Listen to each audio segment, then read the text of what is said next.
Okay, we're going to get started. If you all can hear me. Okay. Welcome, everyone, both in person and on Zoom. My name is Irene Williams, and I'm the Health and Wellness Librarian here at the Evanston Public Library. And I will be moderating this program this evening. This is the second mini course this academic year. It is the fourth year of a collaboration between EPL and Northwestern Emeriti organization. I'm going to introduce our speakers for this evening.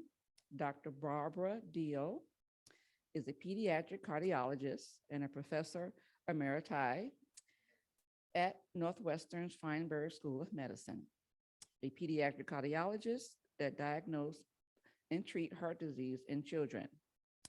After retirement, she received a master's in science and nutrition and is also board certified in obesity medicine.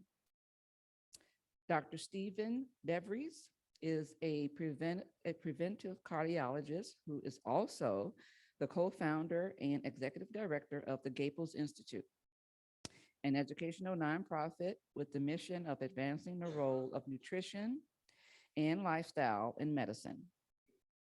He is also an adjunct associate professor of nutrition at the Harvard T.H. Chan School of Public Health, where he teaches the course Integrating Nutrition into Clinical Practice, the role of health professionals as change agents. Our class this evening will last between 45 to 60 minutes, after which we should have ample time for questions from both in-person and the Zoom participants. A note that although this evening's sessions will be recorded and made available to you, the Q&A will not be recorded. And that's out of respect for individuals' privacy. So without further ado, I'm going to turn it over to this evening's speakers. I also want to say, if you all have cell phones, if you don't mind muting them. Thank you.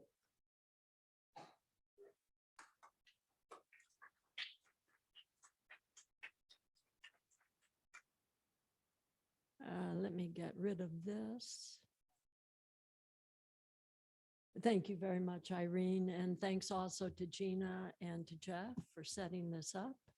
Thank you all that chose to come out of your houses and attend, and thanks especially to those online. So let's get started. Can you hear me in the back? Okay. So as Irene mentioned, I'm a pediatric cardiologist. And so although I said I have no disclosures here, I am biased towards the care of children. And that will be the focus of my discussion.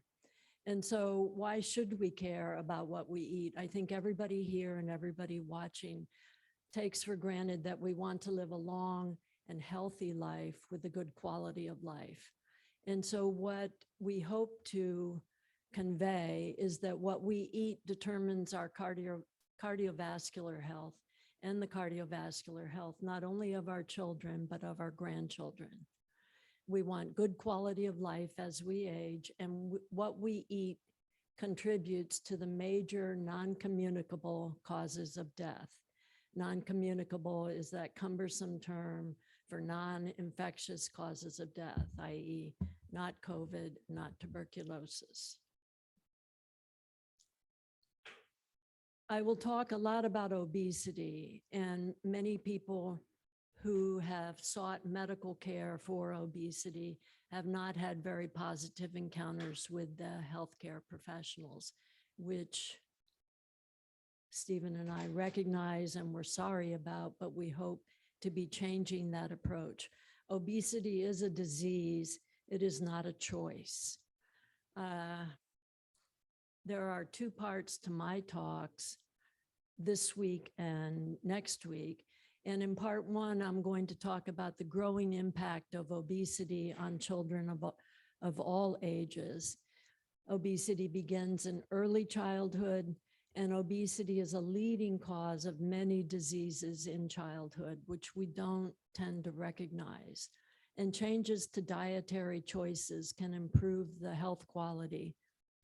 And in the long term, obesity contributes to heart disease, stroke, hypertension, and these are leading causes of death in the United States. In the second talk next week, I will talk about the many and complex contributors to poor nutrition, the food industry with its processed and ultra-processed foods, the beverage industry with sugar-sweetened beverages, the impact of poverty and food insecurity, and the environmental influence of chemicals as well as the built environment. So stay tuned for that. So I will talk a lot about obesity, and remember, it is a disease, not a choice. So what you eat determines your cardiovascular health and the cardiovascular health of your offspring. Eliminating sugar-sweetened beverages from your life will have a major impact on your health. And consuming more vegetables, fruits, and whole grains, and less red and processed meats will reduce cardiovascular disease. So Steve and I agreed that if you got 3 things out of these 2 talks, we'd win if you got these 3 concepts. So today I'm going to talk about how I personally got interested in preventing heart disease among children. I will describe the status of overweight and obese children in the United States and Illinois, and discuss the impact of obesity on childhood and adult health. And next week, as I mentioned, we'll start focusing on when does obesity in childhood start and the specifics of what foods contribute the most calories, and look at societal and environmental contributions to childhood obesity. Some definitions, as you know, doctors like to throw around terms and assume that everybody knows what we're talking about. And guess what? You don't speak our language. Cardiovascular disease, CVD, is not only heart disease, so coronary disease, valvular disease, but includes hypertension and stroke. Body mass index, or BMI, is the standardized method to describe weight for height. It loses specificity when you're talking about people with high muscle mass and athletes, but in general, it's a useful standardized method. And an ideal BMI would be roughly 19 to 25. Overweight would be 25 to just under 30. And obese would be a BMI greater than 30. And severe obesity would be a BMI greater than 40. So although I said that BMI is a standardized method, children, because they're changing size constantly, we measure their weight based on growth percentiles for age and gender. So these are growth charts. On the left is young boys, and on the right is older girls. And you see that we plot their length over the age distribution for age in the first 2 years of life, and we plot their weight. And you'd like to fall between the 2 lines. And then as you get older, you see a different set of growth curves. We talked about body mass index. I'm not going to go over this other than to emphasize that in children, we do it on growth charts. So how does a pediatric cardiologist, who is an electrophysiologist who specializes in really each heartbeat, too fast or too slow, and I specialized in arrhythmia surgery for a group of patients who had only one ventricle, end up talking to you about obesity and nutrition? So pediatric cardiology is my background, and I was particularly interested in children or babies that were born without both chambers. As you remember, the heart has 4 chambers, 2 on top, 2 on the bottom. These pumping chambers on the bottom are very important. And there are babies that are born without one or the other of these pumping chambers. And I specialized in this one where the right ventricle was not formed. If you were born with this disease by as late as 1971, virtually all babies with this disease died in the first year of life. So it was bad news. Along came Professor Fontaine in Bordeaux, France, which cardiologists love to talk about Bordeaux, but that is where he worked and he had his own vineyard. He designed a surgery to bypass the missing ventricle. And so connect the blood vessels, the veins from the bottom of the heart and the top of the heart directly to the lungs and have the heart function as a waterfall on that side. The blood would come back to the pumping chamber and get pumped out to the heart. And this was life-altering and an astonishing development. And with this surgery, over 80% of babies born with this problem would survive to adulthood. So just imagine the impact for these families. But survival to adolescence brought new challenges because this waterfall system had its own issues and the heart got enlarged.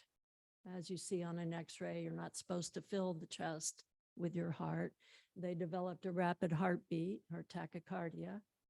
And the surgeon I worked with and I came up with a way to redo this surgery and to incorporate arrhythmia surgery into the plumbing. So both electricians and plumbers were there and we redid the plumbing and it worked and the heart ended up looking like this with a tube on the outside of the heart, and pacemaker wires and surgery on the inside.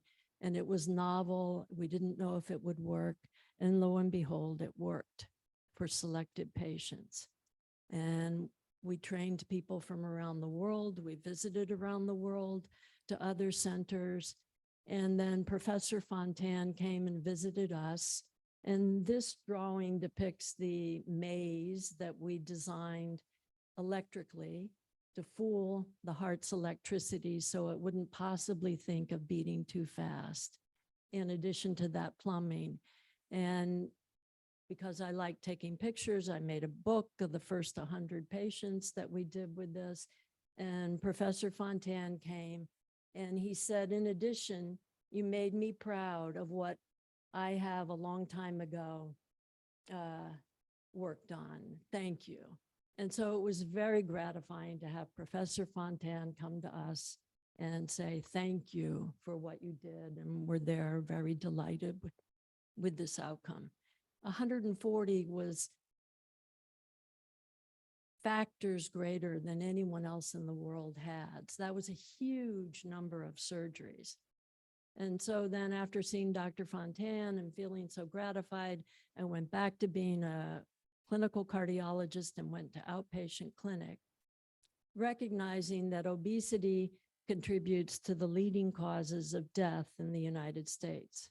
So here I am back seeing a patient who's a 6-year-old boy who comes for clearance for attention deficit medications. It's a little on the young end for needing them. And you have to decide that their heart is healthy and can tolerate these very potent medications. And his heart was healthy and I was going to clear him. But every child gets a growth chart. And if you look here, his height was right in the middle of where it should be for a 6-year-old boy, about the 50th percentile. But his weight was about 100 pounds. And he was well off the Richter scale here for normal 6-year-olds. And if you looked at the BMI chart, he's in the red zone. This is really obese. So what was I going to do with this boy? Was I going to say, your heart's normal, take your ADHD medications and have a good life? Or was I going to use the other part of my knowledge about heart disease that you acquire? And we hear a lot about heart disease. We hear a lot about COVID now, cancer, accidents, Alzheimer's, lung disease. Cardiovascular disease causes more deaths than all accidents, all Alzheimer's, and all lung disease combined. So this is a big problem as you get older. It's not a problem for a 6-year-old, but this is what he's looking at. So should I clear him for medications and end the visit? Or what was my role as a cardiologist facing this mother and helping this family to improve his lifelong cardiac health?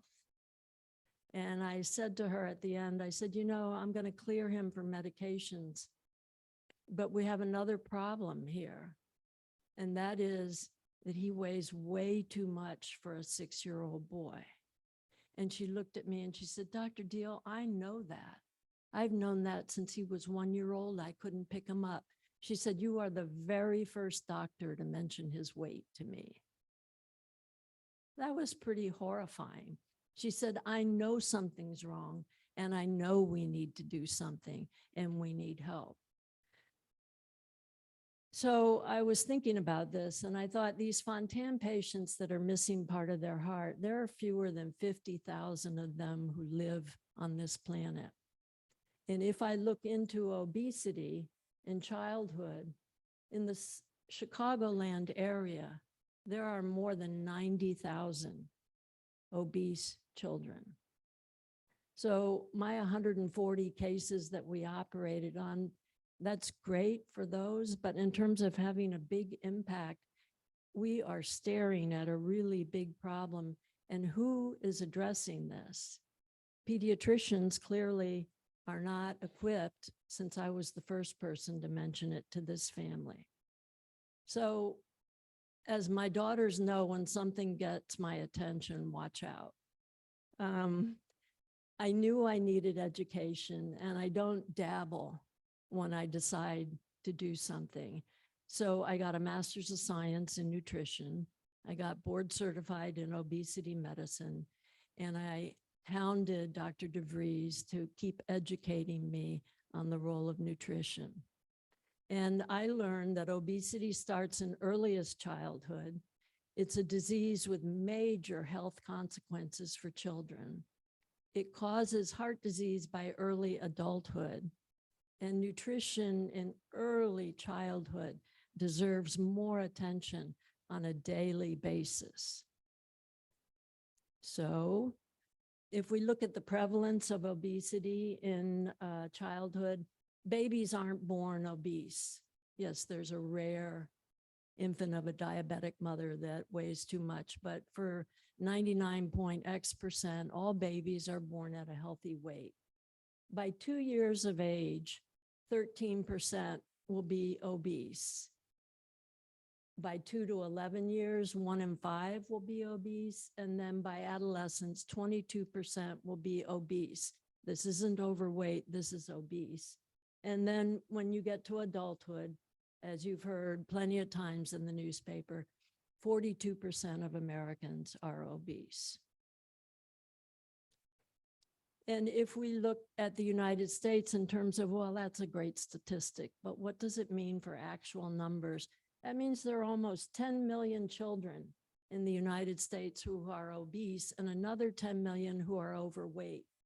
And in the state of Illinois, about 540,000 obese kids. And in Chicagoland area, not just the city limits, over 90,000 obese, with similar numbers of overweight children. We've got a problem on our hands. And as you have read, and you don't need me to tell you, obesity has been increasing since the 60s in all age groups. But look at this. Who ever heard of an obese 3-year-old when you were in elementary school?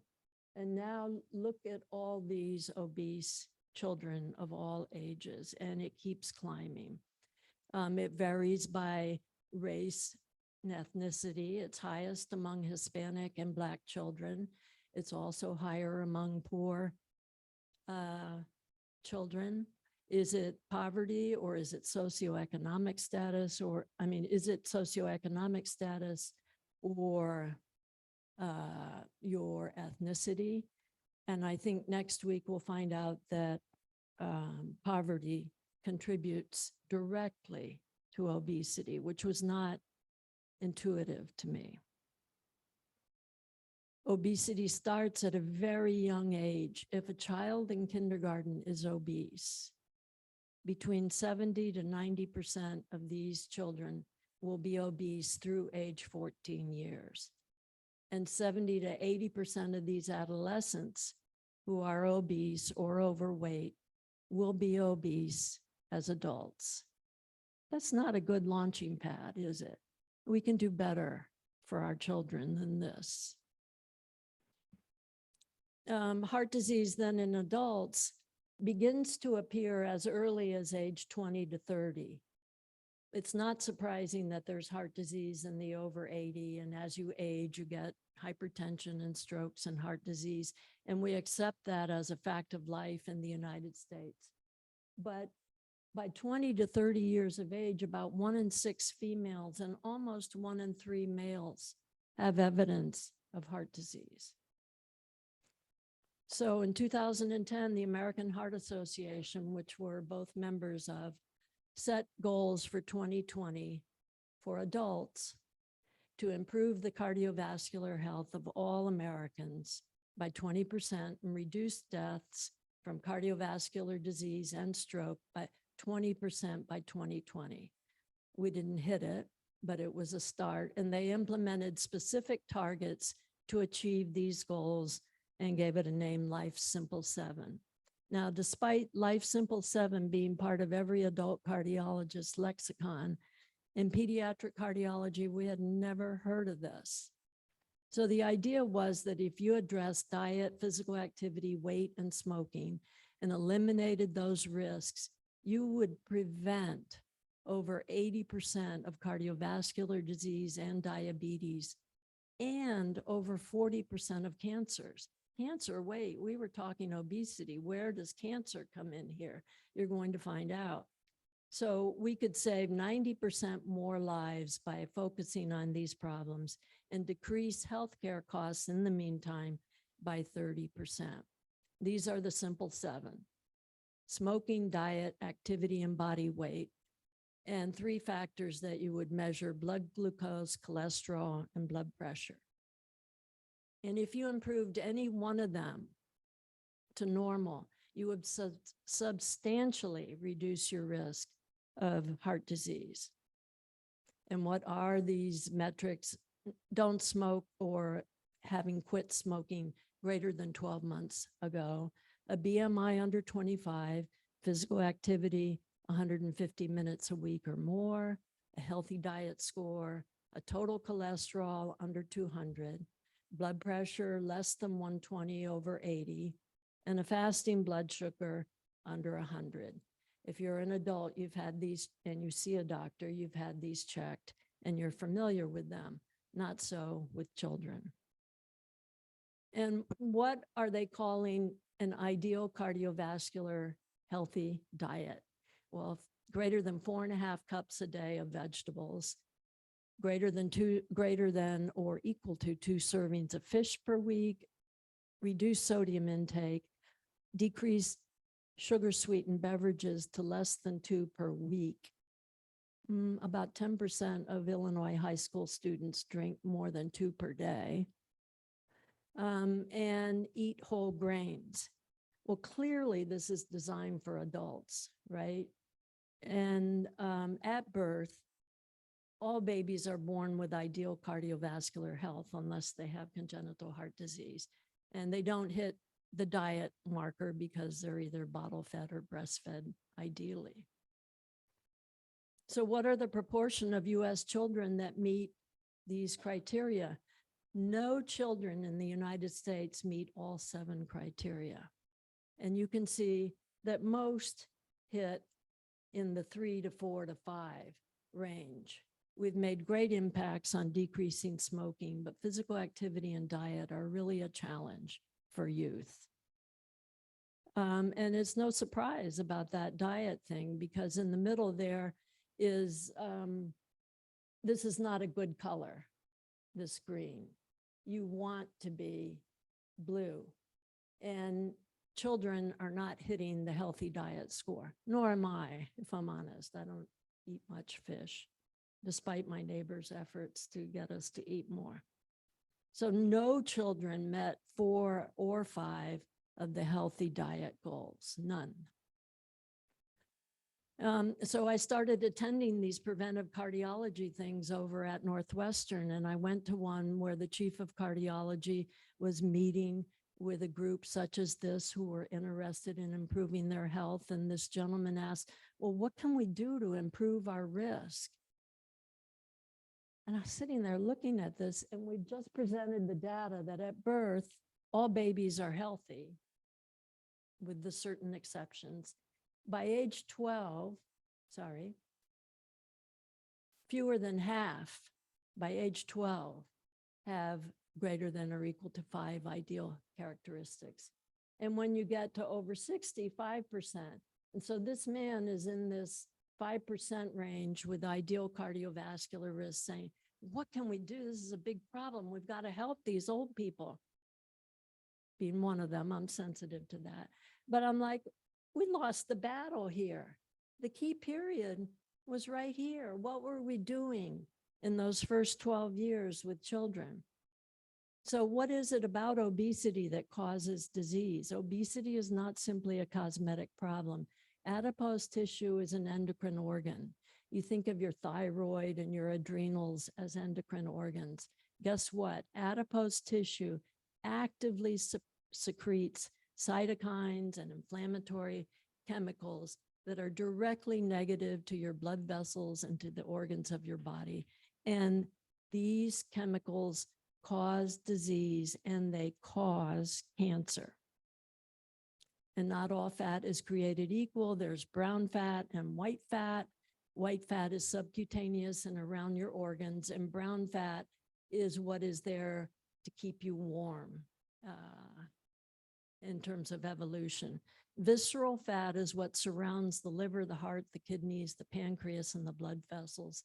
And it has systemic and local inflammatory effects that you do not want, period. Waist circumference is a measure of visceral fat, which is different than your waist size when you're buying pants. Your waist size for pants is really lower on your hips. And for males, greater than 40 inches of the waist measurement, or for females, 35, is a marker of increased cardiovascular risk. Visceral fat is deadly. It has this dysfunctional adipose tissue that is going to accumulate around the liver, around the heart, and within the muscle fibers. We don't want it. But not in any of these American Heart Association goals do they talk about what happens to children who have obesity. We know that they have poor self-esteem. We know that they become very sensitive about eating, and that contributes to eating disorders. You can have neurologically a pseudotumor cerebri, which is not very common, but did you know it decreases your school performance and your cognitive function?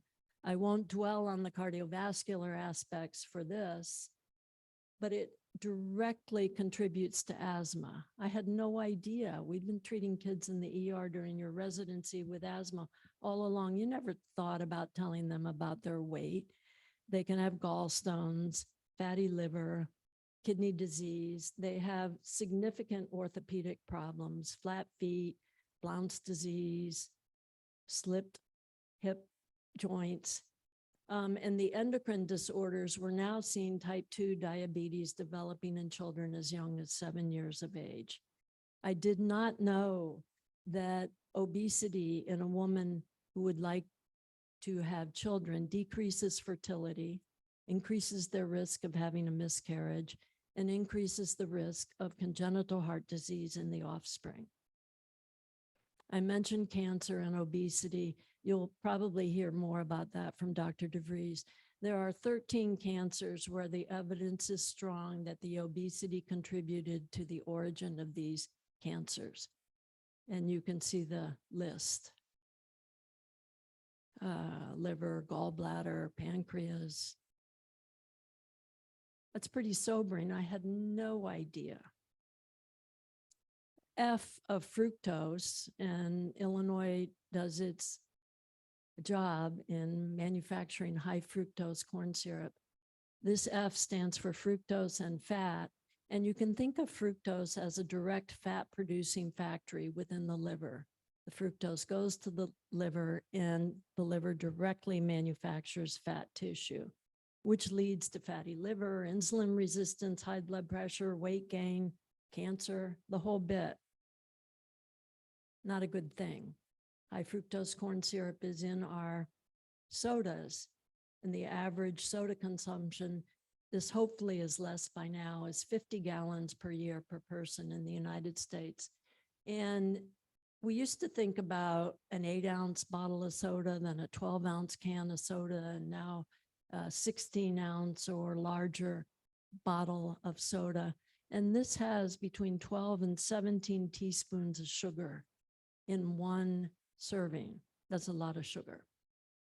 So, food for thought. Obesity starts very early in life. A toddler with obesity is likely to become an adult with obesity. And simple changes to daily food intake can significantly reduce the risk of developing obesity and heart disease. Next week, we'll talk about the many contributors to developing obesity in childhood and suggestions for changing this trajectory. But in the meantime, this week, if you would eat a piece of fruit, a whole piece, not fruit juice, every day, consider that you've had your last sweetened beverage. Emily and Colleen, are you listening to me? They've been hearing this at home for a very long time. Sweetened beverages are not your friend, and walk 22 minutes a day. Thank you for your attention.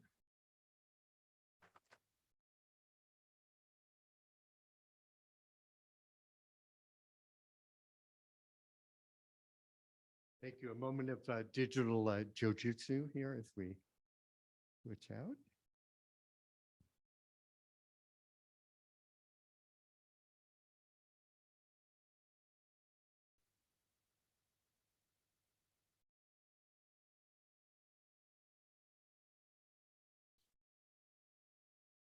How are we looking? Good? Thumbs up. That's a good thing. Okay. Well, great. First of all,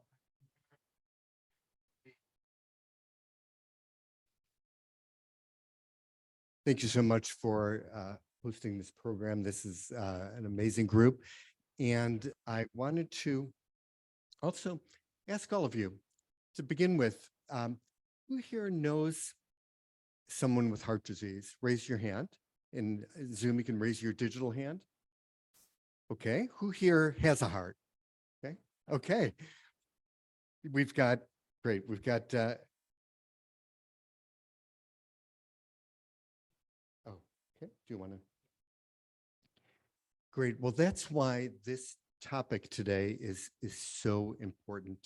So important because unfortunately, we all have a heart. Many of us know someone with heart disease, but the care of our heart and our entire body is something that doesn't get stressed enough. As someone is distinguished as we've heard Dr. Deal talk about her journey from being an expert in a very specialized area of dealing with very little children's hearts to thinking about a bigger picture, that is such an important area, but can we really look at a much bigger picture as she showed us? Are we really kind of narrow focused? Now, both Dr. Deal and Dr. and I are cardiologists, and my guess is that perhaps in your interactions with physicians or cardiologists, have you talked to, has your health professional really talked to you about nutrition? Have they emphasized it in your interactions in clinic? If so, raise your hand.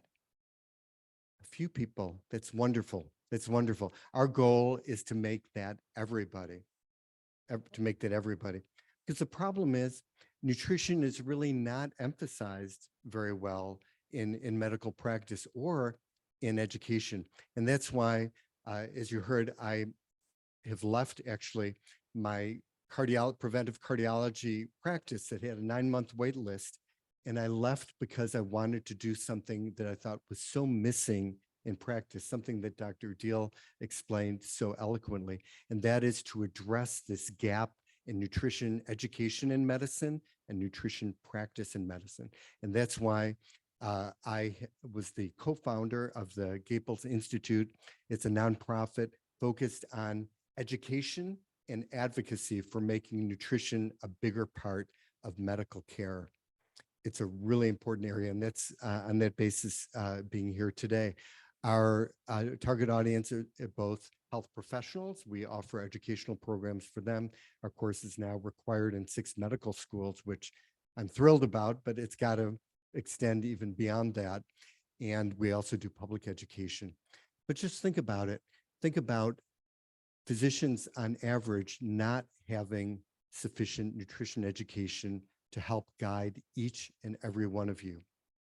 Now, you might think, is that a big problem? Because aren't physicians supposed to be great at helping you get on the right medication, right? And do the right procedure? Isn't that what physicians are supposed to do? And the answer, I would say, is absolutely yes. Of course, they've got to do that.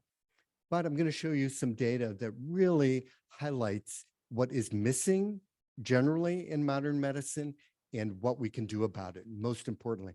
So for today, we're going to set the stage. We'll talk a little bit about an individual item that might be helpful, which is reducing salt intake. But for the most part, we're going to set the stage, set the problem, explain why this is a big deal. And then next week, we're going to hook you to come back to learn some of the solutions, okay? So first of all, let's talk a little bit about healthcare in this country overall. We're going to talk about what we spend for healthcare, and then what do we get for healthcare, okay? So this is a graph that shows the average health expenditure per person in many of these industrialized countries shown here. You can see, at least from Japan to Switzerland, per person on average, the cost is about $5,000 in change per person globally. Okay, that's industrial average. So how much do we spend in the United States? Get a look at this, over $11,000, more than twice the average, and about almost 3 times what they spend in Japan per person. Now, when you look at this data, you might think, well, okay, you know, we're the United States of America. We do spend more and we get more, right? And that would be a good deal, I would say. Probably many of you would agree. But what do you think? Do we get more? Do we get more? We don't. Take a look at life expectancy among these same industrialized countries. Take a look. The same country shown here. The average for industrialized countries for men is 80 years and for women about 84. And where does the US rate? Way down there, below all these countries. Average for an American man, 76, for a woman, 81. Way below. Now, much of this is due to the terrible disparities that exist. So definitely by area code, you would have, one life expectancy, another area code, another. But take a look here. This is really a disgrace in the country based on what we spend and also based on what we get. But you think the United States has the greatest technology in the world, right? The greatest accessibility and availability of the highest tech drugs that you read about every day, right? Every single day, there's a new drug or new application of a drug and new immunologics and high-priced drugs that we're really hearing a lot about. So why isn't that enough? Why isn't that enough? It's not enough because the fact is we cannot out high-tech poor lifestyle choices. We just can't. There just don't exist the drugs to outdo what poor lifestyle has done to us. And there's data to support that.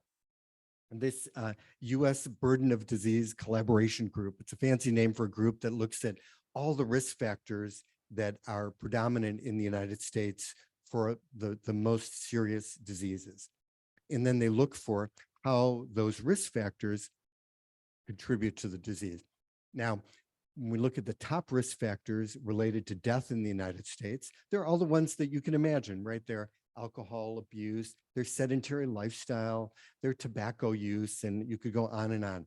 But amongst 17 of the top risk factors in the United States, do you know which is number one? It's poor quality diet. Poor quality diet, even a higher risk than caloric excess, believe it or not, even more than obesity.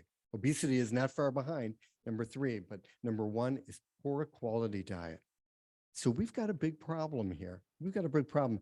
My problem and Dr. Deal's problem as well is, if this is the biggest problem, why aren't we educating our physicians to really address this problem? Why do we ignore it largely in medical education? It makes no sense whatsoever. But you're here today. You're not ignoring it. You're on Zoom. We're going to talk about it because there's so much you can do. And the idea is you have much more control than you think, much more control than you think.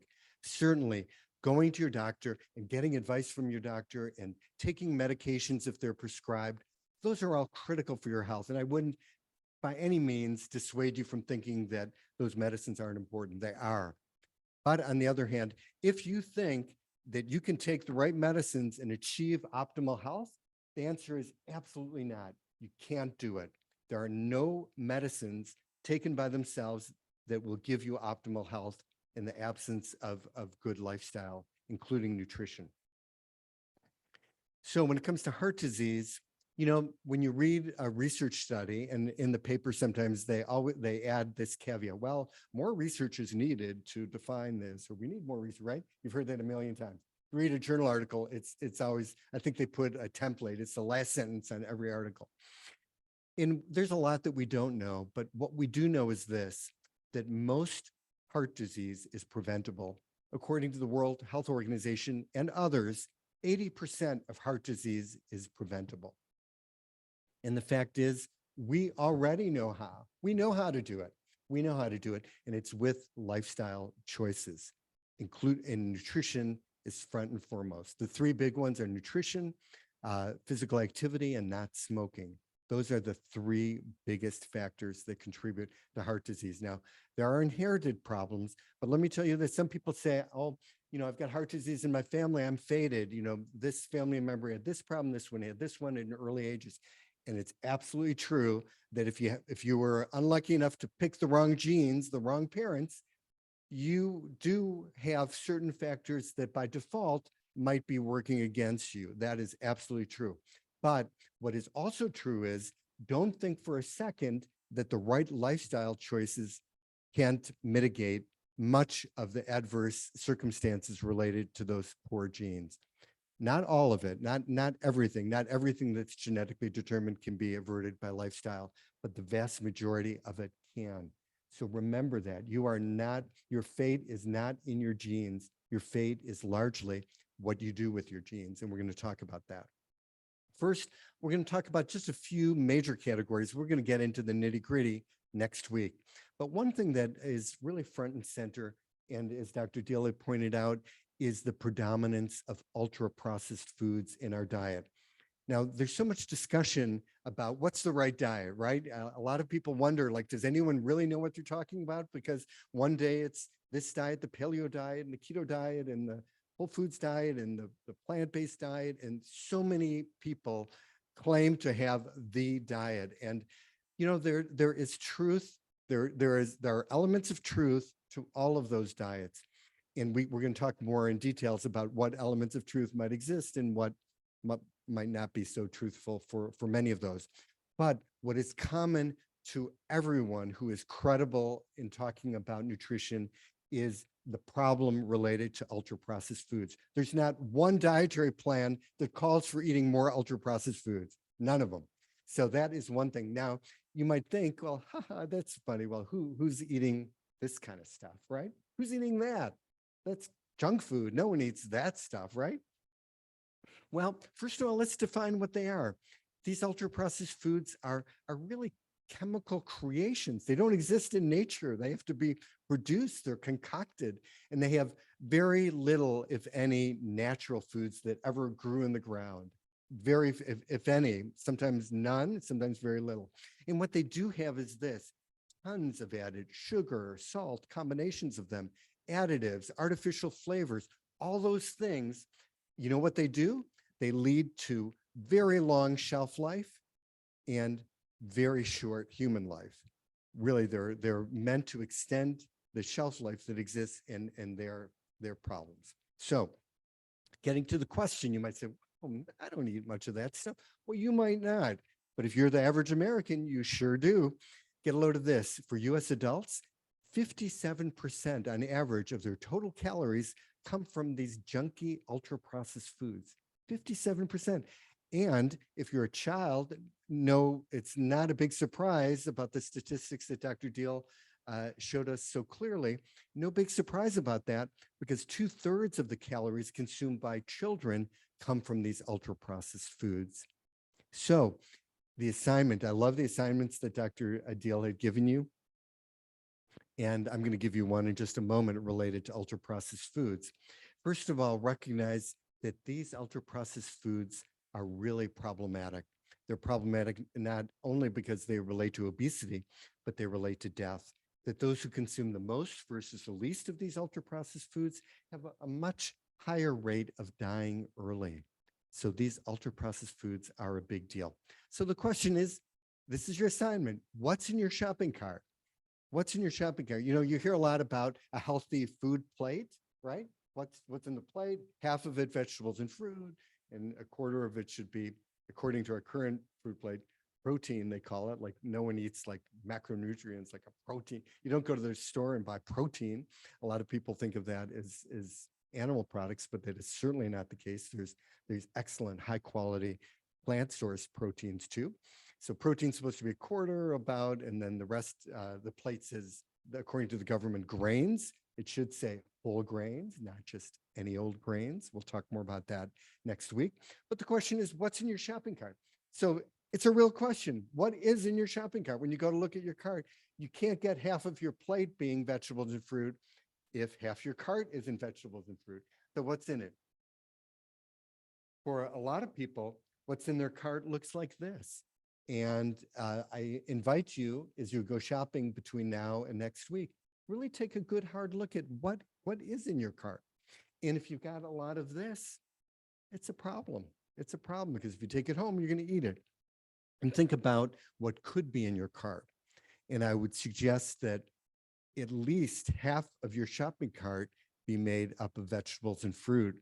And and theoretically, it would be better that even more, the least of that ultra processed, highly packaged foods with lots of ingredients. It's easy to pick out. You go to the label and you see if there's more than 2 or 3 ingredients, you got trouble, right? And you know, it's like the Supreme Court about other topics that when you see it, you know it. And it's a big deal. Remember that. I'm going to talk a little bit about high blood pressure now, and a little bit about salt. It's the one thing we're going to delve into a little bit deeper extent. We're going to do much more next week.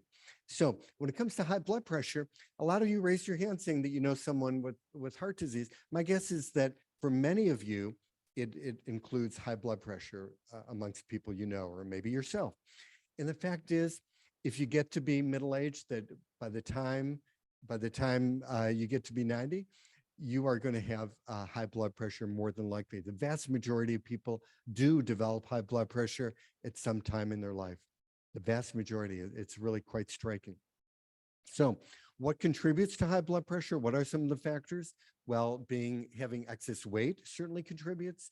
Being sedentary contributes. And we know from a dietary perspective, excessive salt intake is one of the main contributors. You know that. That's one thing that gets a lot of attention. But here's some things about salt you might not know. Let's talk about them. How much of our salt that you eat in a day comes from the salt shaker? What do you think? Shout out a number. 1%? Any more? 25? No? 5, okay? Well, the average is right around there. It's actually about 10%. But you would be on average, everyone's a little different, but national average about 10%. Now, a lot of people have come to me and said, into my clinic and said, I don't eat any salt, I don't even touch the salt shaker.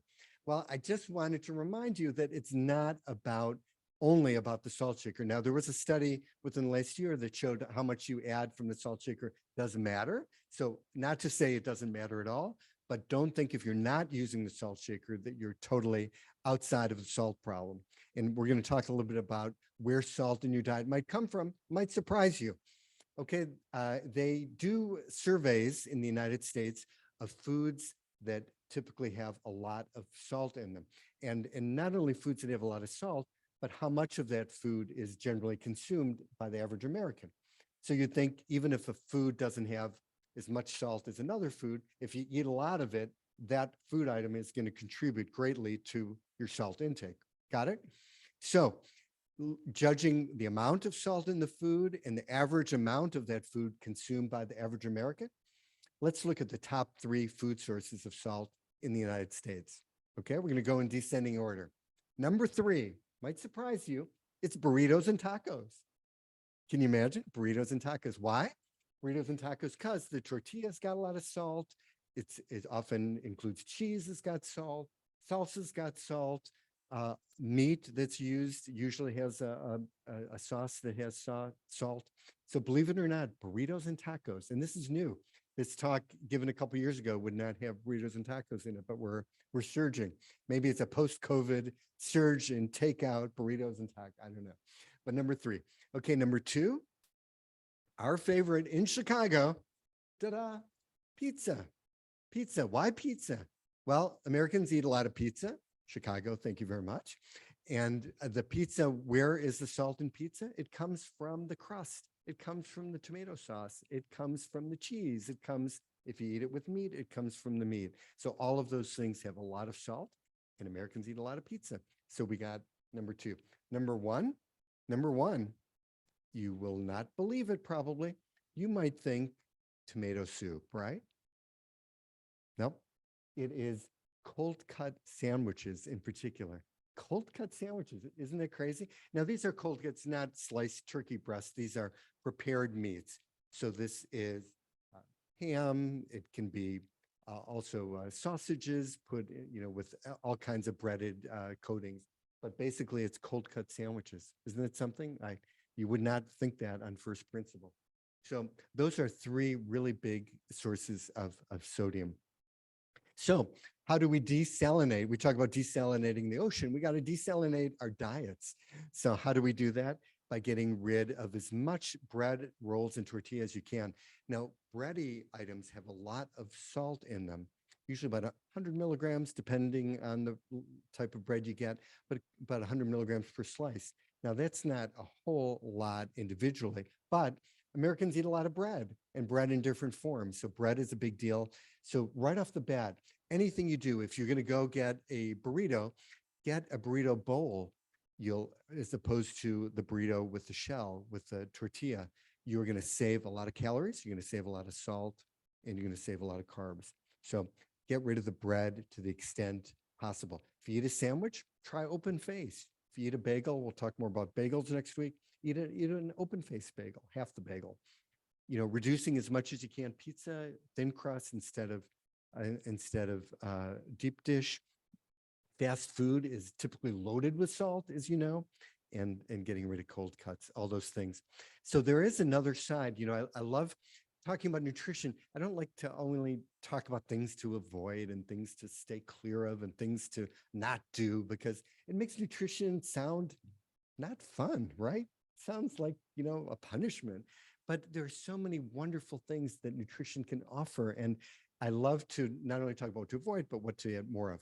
So sodium leads to an excess high blood pressure, but foods that are rich in potassium actually lead to the opposite, lower blood pressure. So what are foods that are rich in potassium? They're all the foods that you already know are healthy for other reasons. Now I'm just giving you one more reason why they're healthy. So they're bananas, they're citrus, they're greens, beans of all types loaded with potassium, and they will, to an extent, counteract the sodium in terms of blood pressure effect. So the idea isn't just to eat more potassium to get rid of the effect of the sodium, but to eat fewer foods that are loaded in sodium and more healthy foods that are rich in potassium.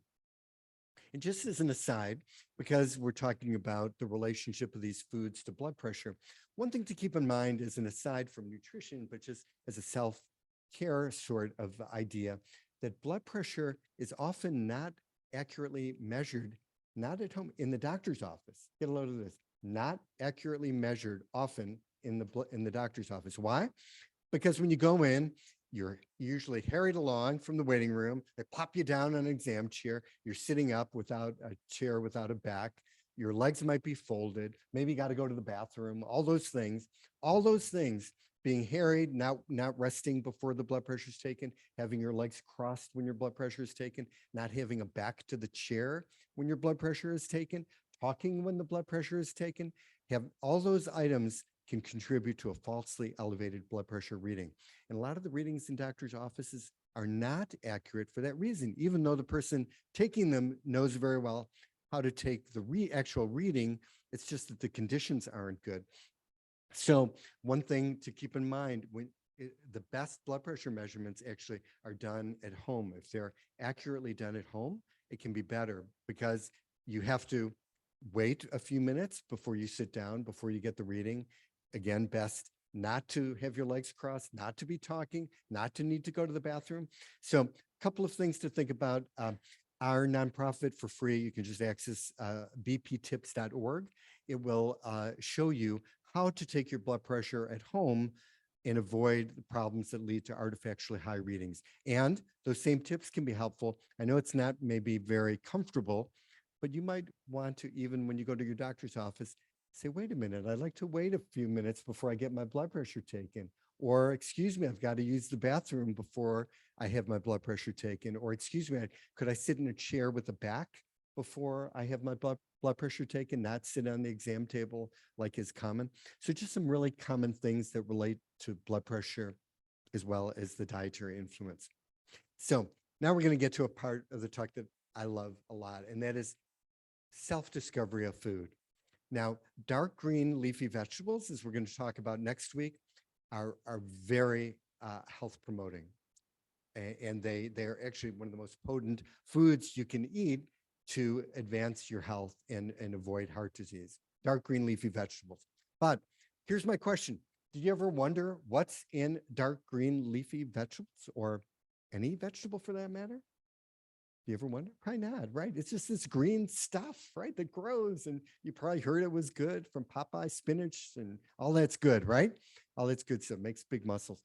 But you ever wonder, like, what is it in spinach? It seems so mundane. And why do you really have to come here to learn about spinach? Well, what I want to do is share a real secret that a lot of people don't know, but it involves writing down a list of some really key ingredients that are in spinach. So if you do have paper and pencil, if you could take it out, because I'd like you it's kind of important to write down the most critical pieces of information that you can find contained in spinach, okay? Y'all ready? Good, you got your pen and pencil? Really good. Okay, so I want you to take this list down. Minute. I don't see anyone taking down it. You know, I really want to share with you kind of the, awesome is the word that, has been for the last many years is used for, like, that's good, that's incredible. But this is really awesome, I feel, in the true sense of the word, isn't it? What is in this dark green leafy thing that you take for granted that is so health promoting? Now, look at all those vitamins and minerals and substances, which many of which, if you could read them, you could see that that they're health promoting, fiber and different vitamins and so forth. But it is nature's gift to us if we only are wise enough to consume them. And it's not only limited to dark green leafy vegetables, I just show you by way of example. And, in terms of like making the list, it's my idea, sorry, it's as much of a joke as the preventive cardiologist can muster, but it also, I think, is really important to know that, I'm also interested in integrative medicine. I trained in integrative medicine. I'm interested in evidence-based uses of things that are not known to be traditional. And I wish there was a supplement that could replace the benefits we get from healthy eating, because I would be very much front and center. I wrote a book on integrative cardiology. I'm very much interested in that topic, but the fact is nothing replaces this. It would be wonderful. Nothing, no pill that exists. So I want to, we're going to move kind of quickly, and just a couple of points to leave you with. There's a big misconception that nutrition is something that you need to do for 20 years, right before you get the benefits, right? You have to eat cardboard for 20 years, and then at the end of that, you'll live for another week, right? Isn't that what you've heard? That it's like, oh, well, forget it. I'll just eat what I want and not live 2 weeks shorter. But the fact is, healthy nutrition works really fast. And it even is publicized in the New England Journal, which is the reference for this, what I'm going to show you. Basically, if you adapt a DASH diet, which is dietary approaches to stop hypertension, basically lots of fruits and vegetables, and in this case, it was low-fat dairy. Take a look at the reduction in blood pressure that we showed you before, from 131 to about 124, 7-point drop in blood pressure. Get a load of that in 2 weeks. In 2 weeks. So it doesn't take 20 years. It takes 2 weeks to get the benefit if you make a significant change. So it's a fallacy. Nutrition doesn't take a long time. It actually works really quickly. And one last thing I'd like you to consider is that the environmental impact of the food that we eat. All of us are concerned about the environment, concerned about the climate, concerned about what we can do as individuals.